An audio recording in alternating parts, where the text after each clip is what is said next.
പിതാവിൻ്റെയും പുത്രൻ്റെയും പരിശുദ്ധാത്മാവിൻ്റെയും നാമത്തിൽ ആമേൻ. എൻ്റെ പ്രിയപ്പെട്ടവരെ, ഇന്ന് ഡിസംബർ 17 ബുധനാഴ്ച. അമ്മേ പരിശുദ്ധ അമ്മേ, അമ്മേ പരിശുദ്ധമേ, ദൈവമാതാവേ, കൃപാസനത്തിലൂടെ ഞങ്ങൾക്കും ഞങ്ങളുടെ ദേശത്തിനും അമ്മ മധ്യസ്ഥം തേടി തന്ന എല്ലാ അനുഗ്രഹങ്ങൾക്കും കൃപകൾക്കും ഞങ്ങളിപ്പോൾ ഹൃദയം നിറഞ്ഞ നന്ദി പറയുന്നു. അമ്മേ പരിശുദ്ധമേ, ദൈവമാതാവേ, 2004 ഡിസംബർ 7 ഉച്ചകഴിഞ്ഞ് 2:30 കൃപാസനത്തിൽ സംഭവിച്ച അമ്മയുടെ പ്രത്യക്ഷപ്പെടലിനെ കുറിച്ച് തിരുസഭയ്ക്ക് സമർപ്പിച്ചിരിക്കുന്ന പഠനരേഖകളുടെ സഭാത്മകമായ പഠനം ആരംഭിക്കുവാൻ ഞങ്ങൾ പ്രാർത്ഥിക്കുന്നു. അമ്മേ പരിശുദ്ധമേ, ഭൂസ്വർലോകങ്ങളുടെ രാജ്ഞിയായ അങ്ങേയ്ക്ക് ഭൗമസംരക്ഷണത്തിനായി പ്രപഞ്ചപ്രകൃതിയെ തന്നെ തിരുസഭ പ്രതിഷ്ഠിക്കുവാൻ ഈ പ്രത്യക്ഷീകരണം വഴി ഇടയാക്കണമേ. പരിശുദ്ധമേ, ജപമാല മാതാവേ, സകല കൃപാസനം പ്രാർത്ഥനയോടും ചേർത്ത് ഞങ്ങളിപ്പോൾ പ്രാർത്ഥിക്കുന്ന ഈ കുടുംബത്തിന്റെ പ്രത്യേക നിയോഗം പറ മക്കളെ.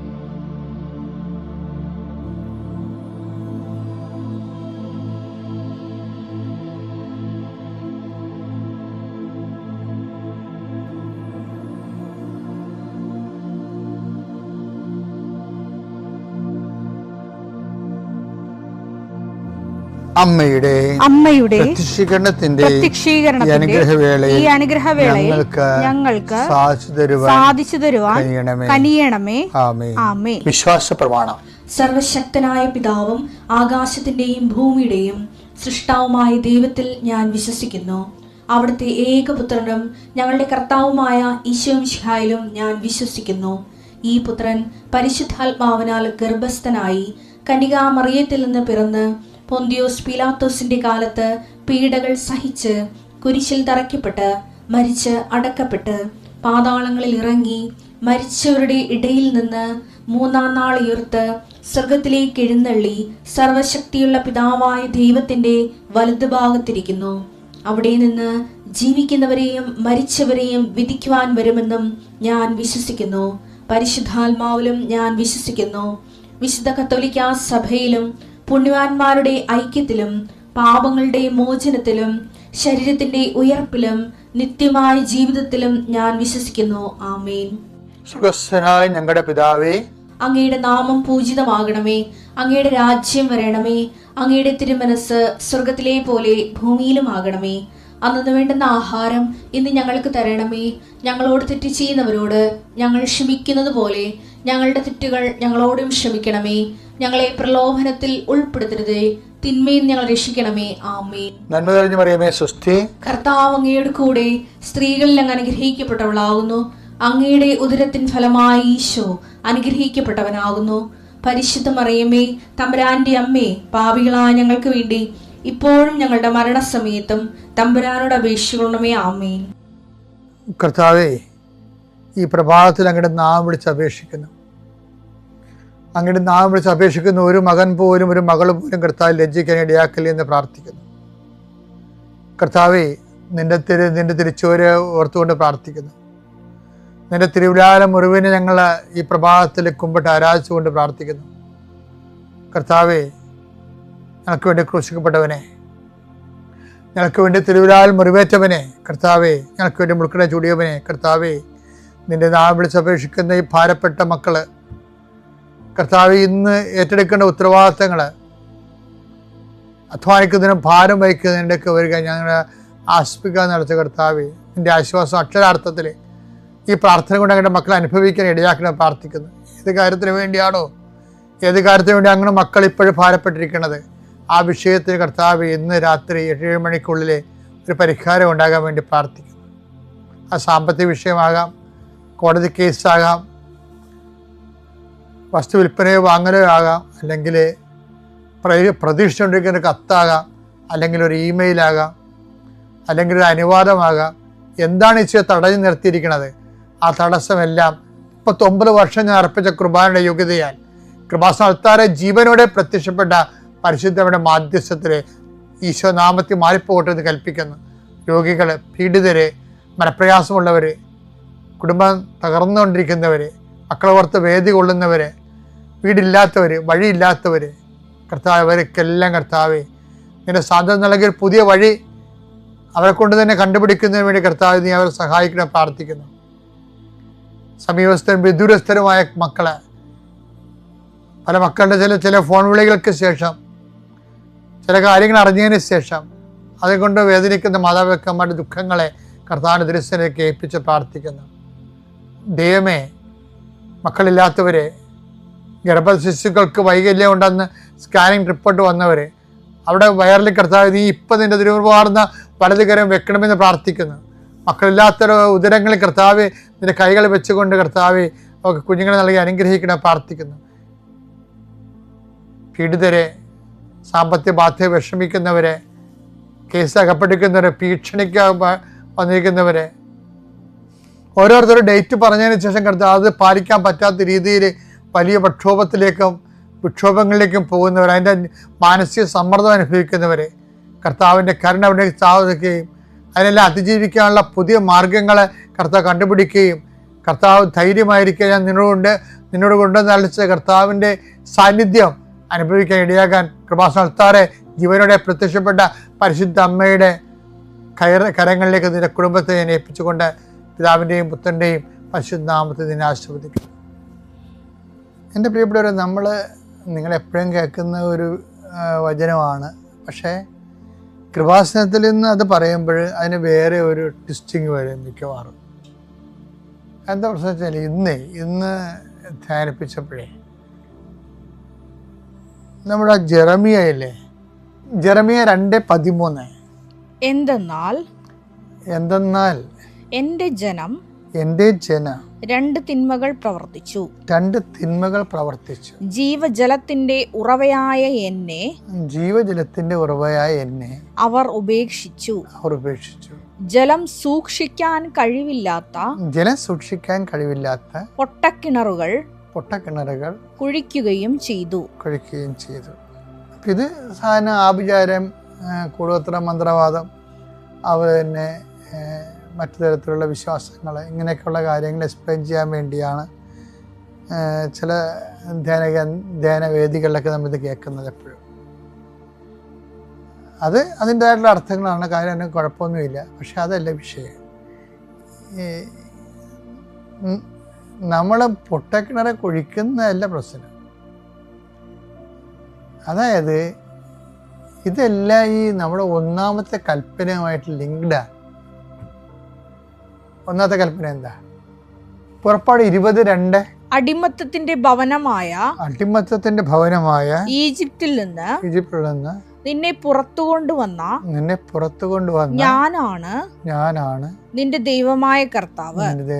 ഞാനല്ലാതെ വേറെ ദേവന്മാർ നിനക്കുണ്ടാകരുത്. ഇതുമായിട്ട് ലിങ്ക്ഡാണ്. ഏത്? നേരത്തെ പറഞ്ഞ ജെറമിയ 2:13 എന്താണ്? ജീവന്റെ ഉറവയായി എന്നെ അവർ ഉപേക്ഷിച്ചു, പകരം പൊട്ടക്കിണറുകൾ കുഴിച്ചു.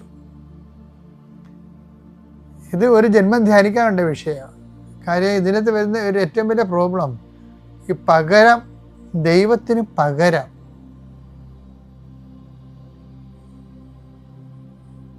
ഒരു അതർ ഗോഡ് എപ്പോഴും ഇങ്ങനൊരു നിഴല് പോലെ നമ്മൾ ഫോളോ ചെയ്യുന്ന ഒരാളാണ് അതർ ഗോഡ്. അതർ ഗോഡ് എന്ന് പറയുമ്പോൾ ദൈവത്തെ നമ്മൾ അവോയ്ഡ് ചെയ്യുന്ന, ദൈവത്തെ അവോയ്ഡ് ചെയ്യുന്ന സിമ്പിളാണ്. ദൈവവചനം അവോയ്ഡ് ചെയ്യുമ്പോൾ ദൈവത്തെ അവോയ്ഡ് ചെയ്യുന്നതിന് തുല്യമാണ്. ഞാൻ ചില സമയത്ത് ഓർക്കുകയും ദൈവം എന്തോ ഒരു കരുണയുള്ള ആളാണ്. ദൈവത്തിൻ്റെ കരുണയിലാണ് നമ്മൾ ജീവിച്ചിരിക്കുന്നത് മുഴുവനും. കാര്യം ദൈവത്തിൻ്റെ വചനങ്ങൾ മിക്ക വചനങ്ങളും തന്നെ സിമ്പിളാണ്. വചനങ്ങൾ സിമ്പിളാണ്. കർത്താവ് പറഞ്ഞിട്ടുണ്ട്, എൻ്റെ വചനം മത്തായി 11:30, എന്തെന്നാൽ എന്റെ നുകം വഹിക്കാൻ എളുപ്പമുള്ളതും എന്റെ നുകം വഹിക്കാൻ എളുപ്പമുള്ളതും ചുമട് ഭാരം കുറഞ്ഞതുമാണ്. ചുമട് ഭാരം കുറഞ്ഞതുമാണ്. അപ്പൊ കർത്താവിന്റെ കാലത്ത് യഹൂദന്മാരുടെ ജൂഡൈക് ലൈഫില്ലേ, ഭാരം കൂടിയതായിരുന്നു. അതാണ് ഈശോ അങ്ങനെ പറയണത്. ജൂഡൈക് ലൈഫ്, ജൂഡൈക് യഹൂദന്മാരുടെ ജീവിത രീതികളും പിന്നെ ഈ റബികൾ ദൈവത്തിൻ്റെ കൽപ്പനകൾ തന്നെ ഓരോരുത്തരും വ്യാഖ്യാനിച്ച് അത് വചനം പാലിക്കാൻ പറ്റാത്ത അവസ്ഥ കൊണ്ടുപോയായിരുന്നു. അതാണ് ഈശോ അത് പറയുന്നുണ്ട്, നിങ്ങൾ ദുർവാഹമായ ചുവടുകൾ. മത്തായി 23:4 അവർ ഭാരമുള്ള ചുമടുകൾ മനുഷ്യരുടെ ചുമലിൽ വെച്ചു കൊടുക്കുന്നു, സഹായിക്കാൻ ചെറുവിരൽ അനക്കാൻ പോലും തയ്യാറാകുന്നുമില്ല. റബിനിക് ലോ അതിൻ്റെ ഇന്റർപ്രിട്ടേഷൻസും ആചാരാനുഷ്ഠാനങ്ങളും എല്ലാം ഓരോരോ കാലം തോറും ജീവിക്കാൻ ബുദ്ധിമുട്ടിലാക്കുമ്പോൾ ഉണ്ടാകുന്ന പ്രശ്നങ്ങൾ എന്താണെന്നറിയാം. നിസ്സാര പ്രശ്നങ്ങളൊന്നുമല്ല. തന്ത്രപരമായിട്ട് ഒരു ദൈവ സംവിധാനത്തിനെ ഒരു പറ്റം ആൾക്കാർ ഹൈജാക്ക് ചെയ്യണതാണ് കാണുന്നത്. വെച്ചാൽ ഒരു മതത്തിൻ്റെ സത്യങ്ങളെ എന്തുമാത്രം സങ്കീർണമാക്കുന്നുവോ അപ്പോഴതനുസരിച്ചുകൊണ്ട് ഒരു പണിയില്ലാതെ ഇത് മാത്രം നോക്കിക്കൊണ്ടിരിക്കുന്ന ജീവിതവുമായിട്ട് മൽപ്പിടുത്തം നടത്തേണ്ടി വരാതെ ജീവിക്കുന്ന ആൾക്കാരില്ലേ, അവരെ സംബന്ധിച്ചിടത്തോളം മാത്രമേ വചനം പാലിക്കാൻ പറ്റത്തുള്ളൂ എന്നുള്ള സാഹചര്യം ഉണ്ടാകും. നാട്ടിൽ നടക്കുന്ന കഴുതവണ്ടിക്കാരനും മത്സ്യത്തൊഴിലാളിക്കും മറ്റുള്ള കഠിനമായി ജീവിച്ച് രാത്രിയും പകലും ജോലി ചെയ്താലേ ജീവിക്കാൻ പറ്റത്തുള്ളൂ എന്നുള്ള ആൾക്കാർക്ക് ഇത് പാലിക്കാൻ പറ്റാതെ വരും. ഇത് യഹൂദന്മാരുടെ ഇടയിലും വന്നു, ഇന്ത്യയിൽ നമ്പൂതിരിമാരുടെ ഇടയിലും വന്നു, നമ്പൂതിരി വെച്ചാൽ ബ്രാഹ്മിൺസിൻ്റെ ഇടയിലും വന്നു. അപ്പം അത് വെച്ചാൽ ഒരു ന്യൂനപക്ഷ മതത്തിൻ്റെ ദൈവത്തെ തന്ത്രപരമായിട്ട് ഹൈജാക്ക് ചെയ്യണതാണ്.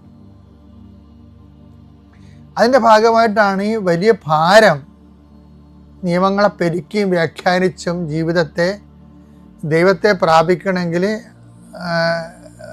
പറ്റാത്ത രീതിയിൽ ആക്കി തീർക്കും. അതാണ് ഈശോ പറയണത്, നിങ്ങൾ വലിയ ഭാരം ജനങ്ങളുടെ മേൽ കെട്ടി ഏൽപ്പിച്ചു എന്ന് പറഞ്ഞിട്ട് ഈശോ പറയും, ഞാൻ ആ ഭാരം ലഘുവാക്കുകയാണ്.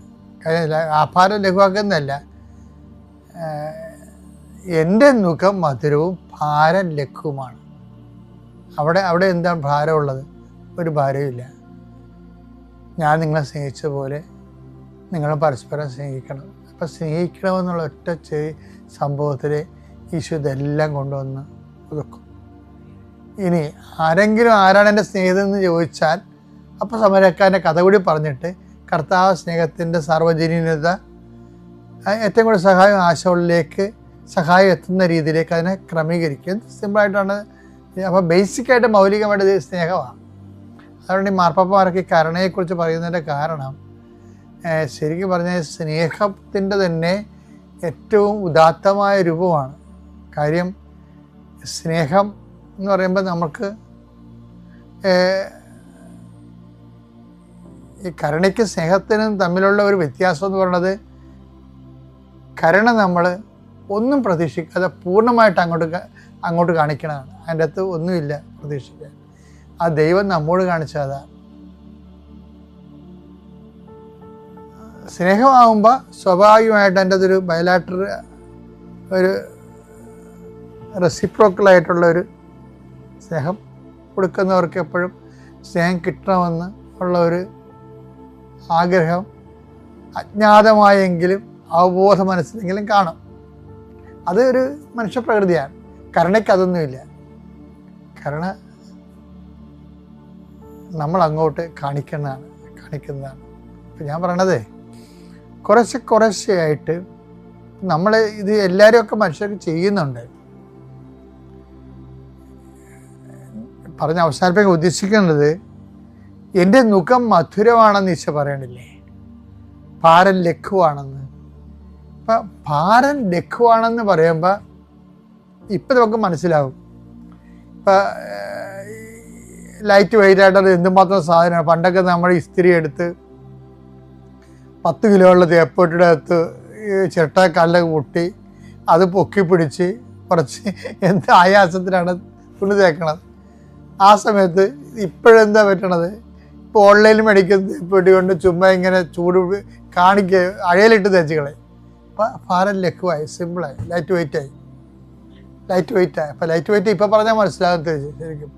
അപ്പം ഭാരം ലഘു എന്ന് പറയുമ്പോൾ ഇതിൻ്റെ അന്തസത്യം എന്ന് പറയണത്, നമ്മൾക്ക് കർത്താവിൻ്റെ ഏത് കൽപ്പനയും പാലിക്കാം, അനോയിൻറ്റിങ് കിട്ടിയാൽ മതി. അതാണ്. അല്ലാതെ നമുക്ക് കർത്താവിൻ്റെ ഏത് കൽപ്പനയും പാലിക്കാം, പാപമില്ലാതെ ജീവിക്കാം, അതൊക്കെ വലിയ ഭാരമുള്ള പരിപാടികളില്ല. പക്ഷെ എന്താണ്, ഇതിൻ്റെ അനോയിൻറ്റിങ് കിട്ടണം. എപ്പോഴും നിങ്ങൾ നിശബ്ദ ധ്യാനത്തിലെങ്കിലും അനോയിൻറ്റിങ്ങിന് വേണ്ടി പ്രാർത്ഥിക്കണം. ഇപ്പം പാപം ചെയ്യാതിരിക്കാനും പുണ്യത്തിൽ പുരോഗമിക്കാനും എപ്പോഴും നമുക്ക് വേണ്ടത് ഇതിനെ ലഘുവാക്കുന്ന അനോയിൻറ്റിങ്. ആ ദൈവസ്നേഹം കൂടി വരുമ്പോൾ അനോയിൻറ്റിങ് താനേ വരും.